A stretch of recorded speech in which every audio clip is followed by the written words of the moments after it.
আসসালামু আলাইকুম, আশা করি সবাই ভালো আছেন। গাড়ির এই ফুয়েল ক্যাপ, এটাকে মেবি এইটাই বলে, লক হয়ে গেছে। কালকে রাত্রে তেল ভরতে গেছি, মানে ফুয়েল ভরতে গেছি, দেখি খুলে না। অনেক ট্রাই করলাম, মেকারের কাছে নিয়ে গেলাম, ট্রাই করলেও খুলতেছে না। বলতেছে এটা নাকি চেঞ্জ করতে হবে এই ক্যাপটা।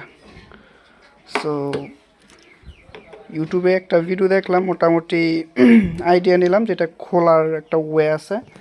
সো আমি এটা নিলাম এবং প্লাস। সো চলেন একটু ট্রাই করি। সো এটা দিয়ে এখানে হাত দিয়ে যদি না হয় আর কি,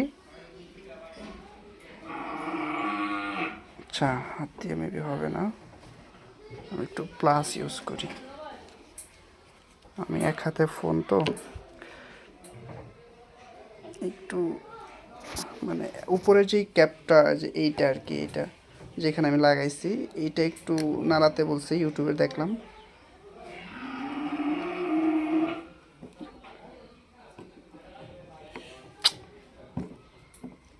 যদি না খোলে বিশাল একটা জোর গচ্ছা কাটবে টাকা।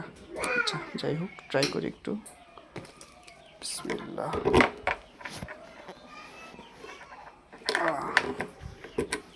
খুলতেছে না, আলহামদুলিল্লাহ। সো এই প্রবলেমটা যতটুকু বুঝলাম, এটা যদি অনেক দিন বাইক রাখা থাকে আর কি, তেল অনেক দিন পর পর ভরা হয়, তাহলে এই প্রবলেমটা মেবি হইতে পারে বেশি বেশি। সো আমি খুলে ফেললাম।